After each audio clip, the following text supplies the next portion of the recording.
This is Talent in the Age of AI, the podcast helping leaders navigate what AI means for their people, their culture, and their future. We talk with the thinkers and practitioners shaping how we work, learn, and lead, and what it takes to keep talent growing in a world that's constantly changing. We create, curate, and connect the insights and the community that helps leaders build AI confidence in themselves and in their teams. Let's dive in.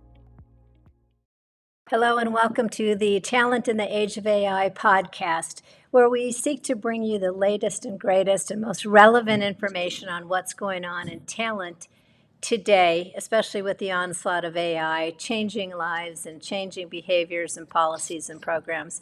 I want to mention that we are produced by What's Good Productions, a fabulous company and a great partner in this. And if you would follow, like, share, we can spread the word to more people in the talent development, HR, executive leadership sphere. And to that end, I'm so excited to present to you today our guest, Larry Durham. He is the president of St. Charles Consulting Group. And in our briefing, we were so excited, and the briefing to prepare is supposed to be a 15-minute, what are we going to talk about together that's relevant for our audience? And I think our briefing was 1 hour long because what Larry's doing is so resonant with me and fellow founders in bringing you talent in the age of AI that he's the perfect guest to add so much value to your thinking today and in the future about infusing AI into your company and for your talent. So therefore, we're going to offer this 3-part series with Larry Durham. Very interesting topics. One is what we'll talk about today, and it's called the coming judgment void. And I think Larry and I are wondering, do we actually call it the coming judgment crisis? But he'll get into that today. That's more of a negative, scary word. So we're going to go with void and how to get ahead of that today. And then, by the way, Larry and partners at St. Charles Consulting Group are offering a free book called The Judgment Void that will be made available to members of Talent in the Age of AI, and we're pleased to offer that link to you. And we thank you and your partners for that, Larry. So I've blabbed enough, and without further ado, I just want to introduce you, and we'll talk about the judgment void. Thank you for being with us. Wendy, thank you for having me. I'm excited about this topic. I know a lot of our clients and colleagues are excited about this topic, and I think it's going to be a great 3-part series. So good to be with you today. Well, tell me, you coined that term as far as I know. And more than that, Larry, I think the idea that judgment is what nobody's circling around right now or applying to how do you enhance and adopt AI, judgment is going to be the thing that's missing, therefore the word void or crisis. And I just think it's so insightful that you have identified that, and you're going to talk about some solutions for how to maybe close the void before it's too late, because I know you told me you think there's only a little window here, or we're going to be in crisis mode. Yeah. I don't want to be inflammatory or sensational, but I think, one thing that I find in HR, talent, and learning, sometimes we forget to step back and say, well, what's going on with the work? What's the organization trying to do? What's the work to be had? And then how do people support that work? And one thing that's happened with AI that really brings judgment into the forefront is that virtually every organization we work with, and even the ones that we don't, but we've seen it with the organizations we're working with, is that they say, you know what, AI is really good at doing certain types of things, right? And so early career work, we're taking up to half, at least this year, many of the firms are taking up to half of that work and having AI do the work. Now, on its face, that sounds very exciting. Well, frightening and exciting. So they're hiring fewer people. They're using AI to do the work. But what you start to see is, even though as L&D and HR, we develop individuals as part of these programmatic trainings that we do, the cognitive and the judgment formation begins in that early stage work. And so I think that's where we first stumbled upon this was, if AI is doing the early career work, how does judgment begin to form? It's not that we can just say, hey, we have a 2-hour course and judgment will be here. It's that the formation of judgment and the development of that often happen through the work. And we first saw this with some of the big firms. Our biggest clients are the big four firms. And some came to us and said, hey, we want to recreate apprenticeship because it seems to be going away, but it worked really well. And what they didn't realize they were saying was we had a mechanism where the work actually did some of the lifting and the training, and it was quote unquote free. There was no incremental cost, where I could observe others, I could do the work, I could form judgment, but all of a sudden we're at a point where half of the work that early career people are doing going to AI. We've got what we're calling a formation debt or a judgment debt, where there's a gap of efficiency we've gained, but all this judgment is void, i.e. the judgment void. And now we're going to have a gap that somehow we have to fill. And so that was the premise of how we went down this path. So we've kind of inadvertently left judgment out of the training or processes because we're letting AI solve some things. That's exactly right. I've heard a number of individuals, experts on the topic, talk about how judgment is not forming. A lot of the clients we serve are in regulated environments, right? So it's not just, hey, judgment's a good thing to have. It is that they have professional judgment requirements. In fact, if you took everything else away, if there was only one thing you could have, professional judgment is the thing that the regulators demand. So you've got work that's taking it away in early career. You've got regulators saying, hey, you can use AI, but you have to demonstrate how judgment is forming. And now we're going to ask that you show us that. And a lot of our clients are saying, how would we go about doing that? We never had to do it before. It was free. It was unseen. Now it has to be deliberate. It has to be formed. It may cost us something. And that's really problematic because it's showing that there's something there. So this isn't just a leadership topic or anything else like that. One last thing I'll say here is that one of our clients said 40% of first year work is going away. Next year, it will probably be 50%. We expect it to top out somewhere in the 70 to 80% of the work that early career individuals do will go away. Can you imagine taking someone straight out of college and putting them into a job where they only get 20% of the exposure? What's that development going to look like? And I know we'll talk about that in subsequent episodes, but when you think about it, how's the judgment going to form if you've never applied it before? You've never set foot into that space to make what those judgments look like, or even observed other people making those judgments. So it's a real challenge for us. Yeah, I think early in my career, I learned more by just sitting with my boss's boss, and listening to how they had conversations and hearing what came out of their mouths by what they were able to glean from what they were hearing and apply their experience and their judgment. And those with judgment are the ones that succeed and are promoted in the workplace, but also have more confidence and fulfillment. You know what, Larry, you've identified a problem, and you shared with me the quote from Einstein. When, sometimes we don't know what we don't know, and we don't worry. We're just handed a problem, and nobody in the room thinks, hold on a minute, is this the problem? And what was that quote you shared? Yeah, it's come across in a few variations, but the one that most people refer to is, Einstein said if the world was going to end in an hour, he would spend 55 minutes framing the problem and 5 minutes solving it. And I think from our perspective, that feels very accurate. We've been fanatical about framing what this problem is. And there's two things. We're not advocating against AI. We think AI is a life-changing thing for organizations.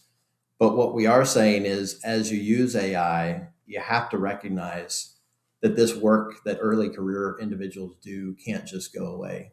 In fact, we even have some clients that used to use what they called a pyramid structure, right? So you had your largest group at the bottom, your entry level, and that was the base of the pyramid. And then it got a little smaller, a little smaller, a little smaller. So that by the time they got to the highest level, it was small. And all of a sudden they said, hey, we're not going to be a pyramid anymore. We're going to be maybe a diamond. I don't know if they know how much that impacts everything about their business, right? First of all, how do Right. you grow this intersection, right? How do you grow the middle part to be as big as it needs to be if you've got no base? How do Right. you You're create the starting with a pinpoint. Yeah. Yeah, exactly. And even if it were a pentagon, right? Something like that. How does that even work? And what they've done is they have articulated the problem without even going deeper into what that actually meant when it was said. As soon as you say that, what you've done is you've curtailed the judgment formation in early career that's going to show up probably, we've estimated, in about 2 to 3 years in some industries, because that formative judgment's not being replaced. They don't have first line of sight to it. And one other thing I'll say, Wendy, is from an HR and an L&D perspective, we've often said there's four areas that we look at: declarative knowledge, procedural skill or task, judgment formation, and relational skill. So those are the four things. Now, interestingly enough, the other problem is a lot of that relational and judgment happens on the job. Maybe 15% of L&D offerings are in that space. 80 to 85% is in declarative knowledge and procedural task or skills. And lo and Mm. behold, what's AI taking? If it can be procedural, if it's declarative knowledge and procedural task, AI is really good at that. And here we are as L&D training 85% of our programmatic training on that. So the problem is we're training and deploying resources for a bygone era. We would say bygone era for 10, 20 years ago, maybe 2 years ago, but we're training and deploying people for a bygone era from 2 years ago. Yeah, I just read that jobs that are safe from AI are engineering, and excuse me, I don't really remember the source, but that seems a little antithesis to what you just said, because engineering is a lot of procedural knowledge, rote knowledge, and formulas, et cetera. So, Yeah, right? I think If I I, think what might be being said there. We work a lot. We work in the accounting, the consulting, the tax, the legal. We move over into healthcare. Like I said, we work in a lot of regulated environments, but it applies across. The thing that scares me the most when it's been said for a few years now, AI can't take my job. I always take pause when someone says that because I don't believe that's true. I think the engineering comment is probably a different skill comment. Being a systems thinker, engineers are very good in terms of a systems thinker, not a technology, but a broad systems thinking, how things work together, what happens upstream, what happens downstream, how does this fit together? okay. And even for knowledge workers, we're starting to say, well, what does a solution engineer look like in an AI environment? What we're saying is, what's the ecosystem of what you do? Who are you serving? And as I said before, I think the first step for knowledge environments is to step back and say, what's the work that's going to be done in the future? What's the work architecture? What does that mean for the worker? Where's the AI and human in the loop? And then what does that mean for the developmental skills and what has to happen for the individuals? I think that systems thinking is important. And I said one thing a while back. I was meeting with a chief learning officer who we meet with often, and they said, "What do you think the future of L&D looks like if AI, if indeed declarative knowledge and procedural task is most of what we do, but it's no longer most of what they're going to need in the future?" And I said, I think the ADDIE model that we all know and love if we've been around for any time at all, and I've been in the space 30 plus years, the ADDIE model was almost a bell curve, right? Assess and evaluate on the ends was low compared to design and development. That's where we spent most of the time. I think the bell curve gets inverted so that most of our time is going to be assessing what's the work, what do people need to know and do, how do they use AI. Designing and developing is largely what agents and agent swarms would do to develop that, strangely enough, and then evaluating the performance and the capability orchestration.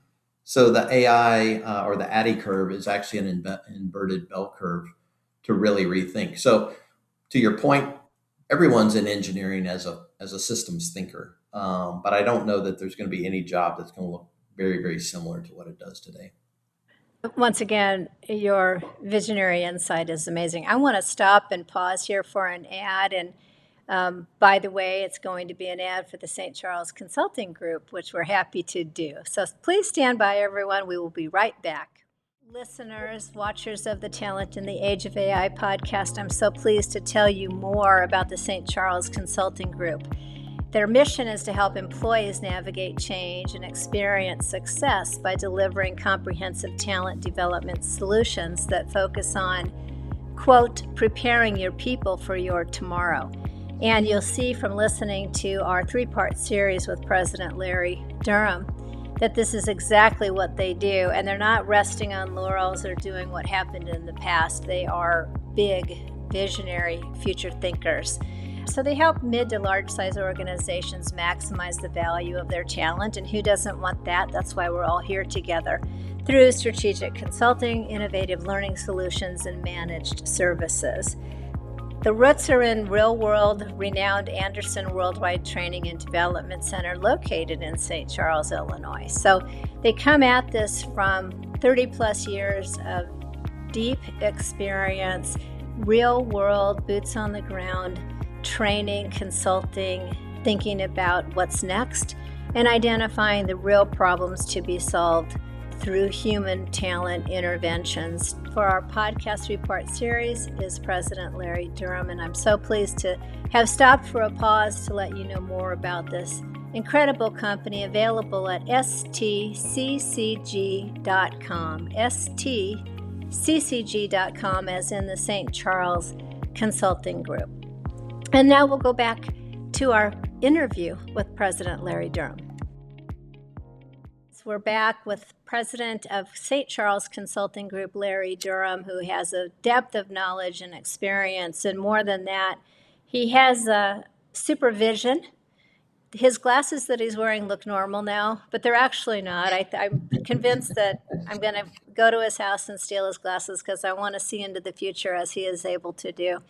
We've talked about some people don't even know what they don't know. And I think a lot of companies out there aren't even imagining the gaps that'll happen. I think we have the myth story that AI will replace all humans, the myth story that AI is and the truth that AI will take a lot of procedural jobs, entry-level jobs, et cetera, and it very well may.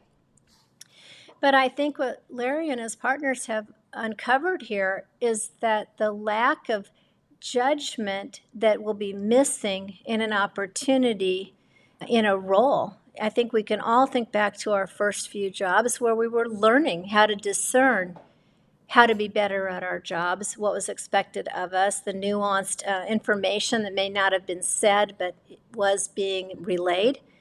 And so how do you teach judgment? Nobody's teaching it in college, Larry, and even if they were, 2 courses on it wouldn't be it. It's like teaching empathy or something. It's learned and experiential. And so I know you have part of our title here is the coming judgment void and how to get ahead of it today. So in the second part of this podcast, what are your suggestions to our viewers out there for how to get ahead of that judgment void that is coming? And you're saying 2 to 3 years, which maybe that does make it a crisis if we don't get ahead of it now. Yeah. There's one thing I would say, happy to answer that question. There's one thing I would say, even the subtitle of the book, right? It's AI is eroding the one thing that it can't replace. And I think sometimes our poor judgment somehow lulls us into thinking that AI is going to get so sophisticated that it will have judgment. And so this really isn't a crisis. This is a temporary thing. In fact, I'm a technophile. I love to use AI. I follow all the AI stocks, and they like to talk about inference, AI inference, right? The ability to infer things. And people say, well, that kind of sounds like judgment, right? So maybe over time. Here's what's interesting. AI is a probabilistic model.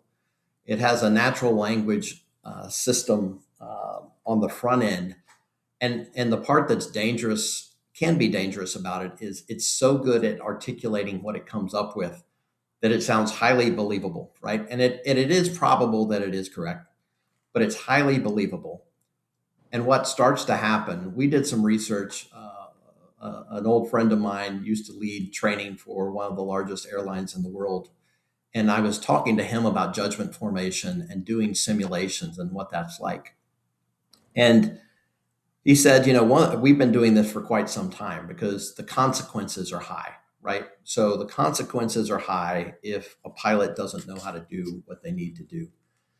But when you start looking at it, the issue is, even if you can simulate that, someone knows that they're in a simulator. And once they get into the real thing, they have to know what that judgment is. And the only time that's ever going to happen is that they get into that. So all I'm saying is judgment. I can, if I had to, I'm not a betting man, but if I was, I would say 5 years from now, if I said, will AI be better at judgment? The answer is no. Its inference actually makes our judgment even more important going forward. So where we're at today is not going to diminish on judgment. It's only going to get more sophisticated and more required, either regulatorily, from a business perspective, from a human perspective. All those things are very, very necessary.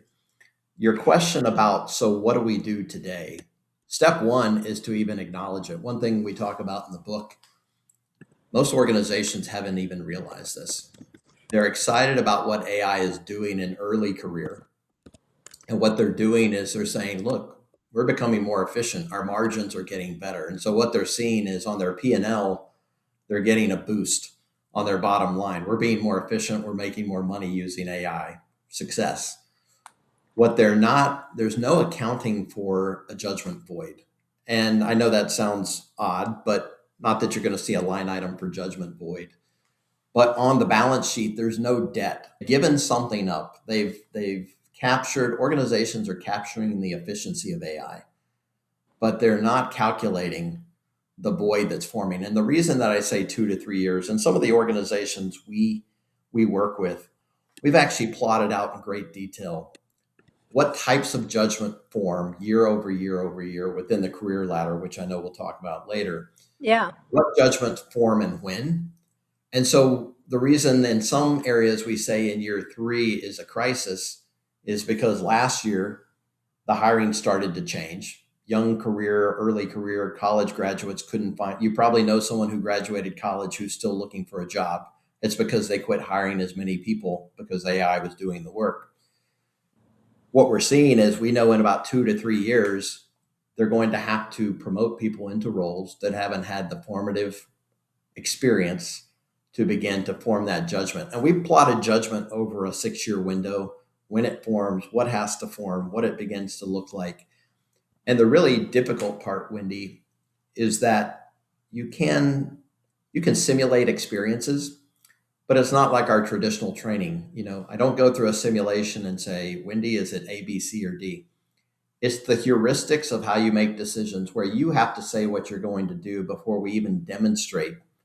Because otherwise, I'm just answering a question. I'm not stimulating the brain to make a struggle or a decision based on uncertain information. I'm actually having to go through a process where I'm developing judgment, which is a much different process. And you said, well, we never did that before. That's because that was happening in an unstructured way in early career work. And then you were getting developmental feedback. And so the mechanisms were there, but now that we've taken it away, we haven't backfilled for it. And so that's one of the issues that we need to start thinking about as an organization, is how to backfill that. I think to your point, we did do it before, but it was just baked in to our experiences. I can't stop but think about Sully Sullenberger when you talk about simulation. He was prepared and he had all the information, but the reality of saying, I've got to set this plane down on the Hudson or which of those rivers, the East River, it took a lot of judgment, personal judgment. Yeah. And luckily, I think about that his was movie, right? good. I think it was entitled Miracle on the Hudson, right? Hopefully we won't need a miracle in our judgment. But I think that's quite interesting because one thing we have found and we're piloting right now is, one, acknowledging it, that this is the stage that most organizations are in. 2, how do we begin to recreate it so that judgment can form? And that's 2. And then 3 is actually quite an interesting one, which is we can't condense it, but we do think we can accelerate the judgment formation. So if we go to the edge of individually, everyone loves talking about personalized learning. If we go to the edge of where you do work well and how you're forming judgments, we do believe we can see modest acceleration of judgment formation. So not only can we identify it and replace it, we think we can accelerate it to some degree. And what that's going to do is it's going to allow us to, I'm going to use the word recreate opportunities for people to form judgment in a place where we didn't have to do it before. And part of this is going to likely be funded or, sourced by taking some of the dividends of the AI efficiency that we had. Most organizations just don't realize they're going to have to reinvest some of those dividends from AI efficiency back into judgment formation. Otherwise, they're going to have a void and a crisis or whatever, catastrophe, whatever we want to call it, here in about 2 to 3 years, especially in a regulated environment.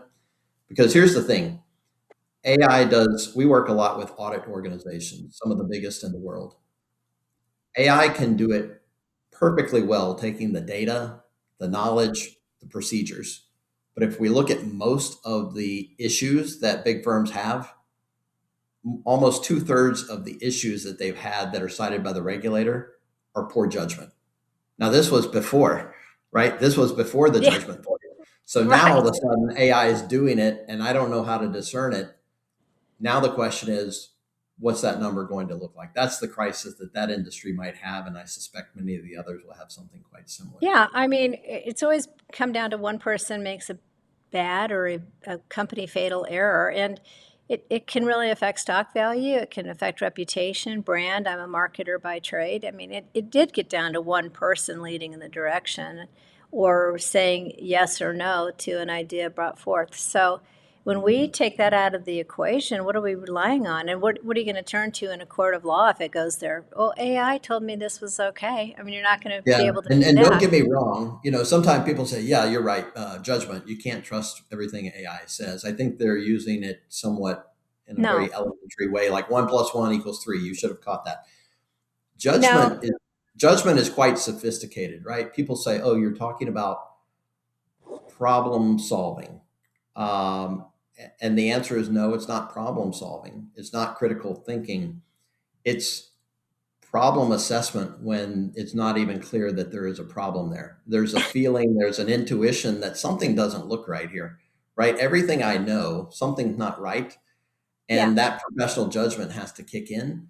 And that is something that has to be developed. I can go to 100 hours worth of college courses, and that's not going to develop based on any amount of education I receive. No, not at all. And we've all worked with people like that, and that's why you like, I'm really into emergenetics, Myers-Briggs, all that stuff. You like a whole brain on your team because not everybody thinks the same, and some people are better at judgment, others are better at providing the facts, and maybe that's who will win in this AI structure of everybody's going to lose their jobs.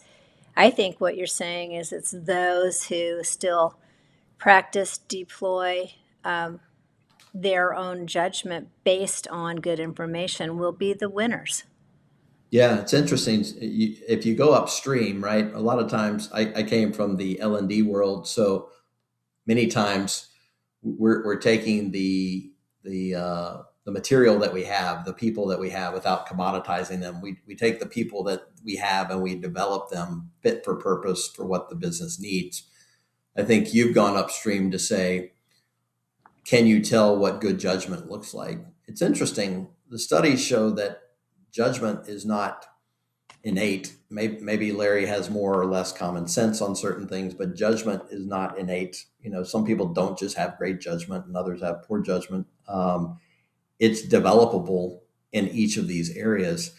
One other thing I'll say, and we'll probably talk about this later, that relational component.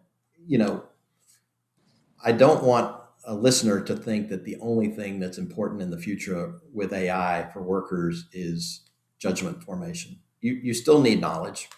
You still need procedural skills, and you really need relational. While interestingly enough, of those 4 things, we entitled the book that it's the one thing that AI can't do well.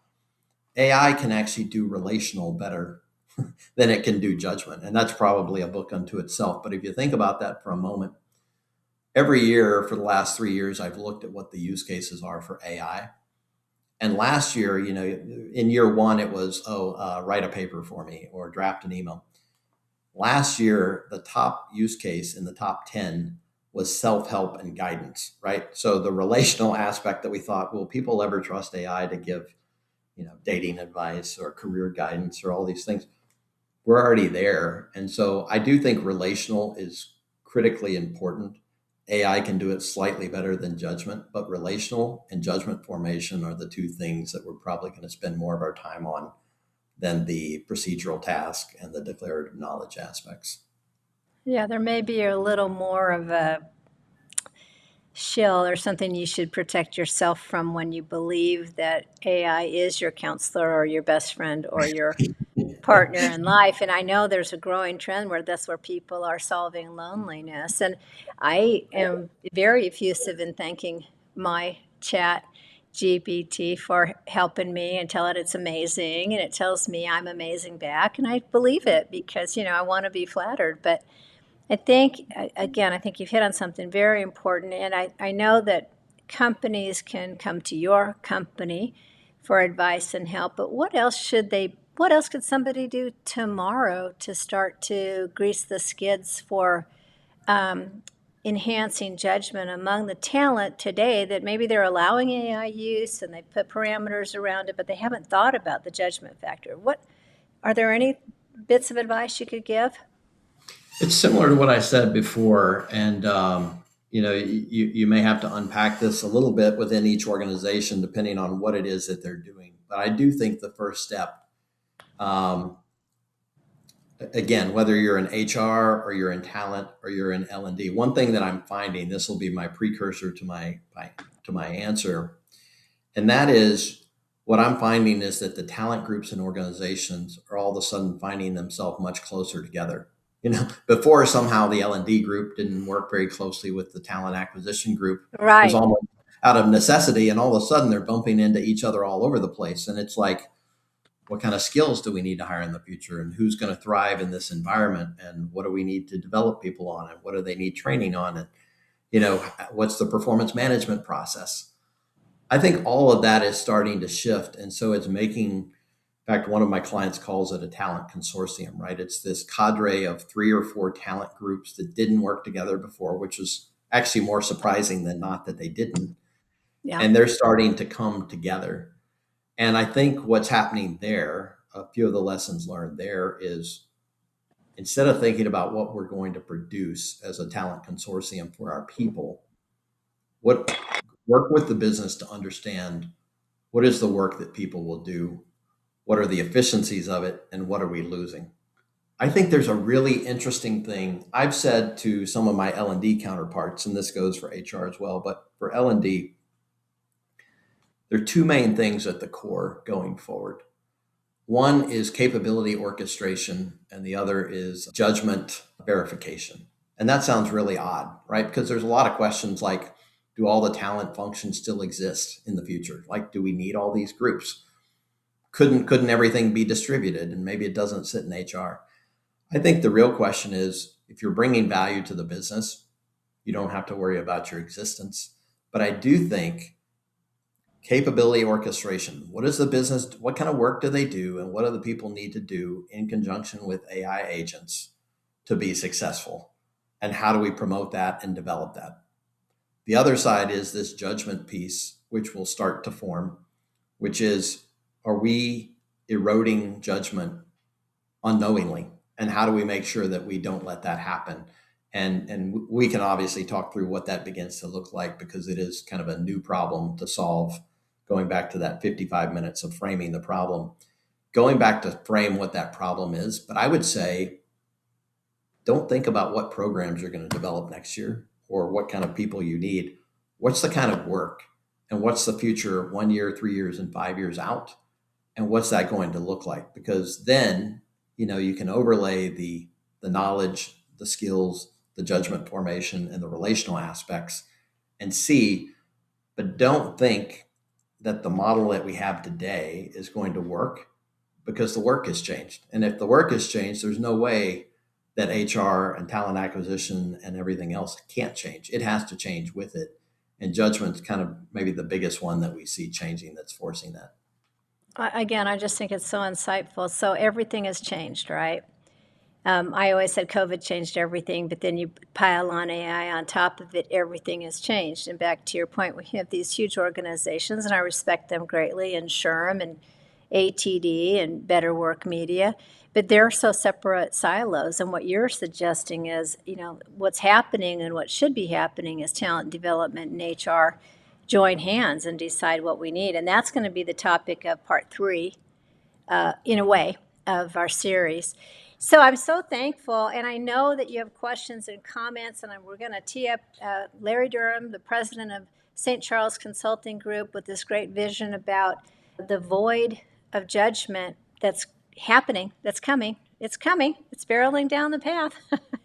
Then we're going to tee up Larry to host a webinar where you can ask more interactive questions and even sidebar conversation with him about what's it mean for your organization as we get more and more pressure from the C-suite to do something about talent in the age of AI. Larry, I can't thank you enough for being with us. I look forward to parts 2 and 3. Thank you so much. Thanks, Wendy.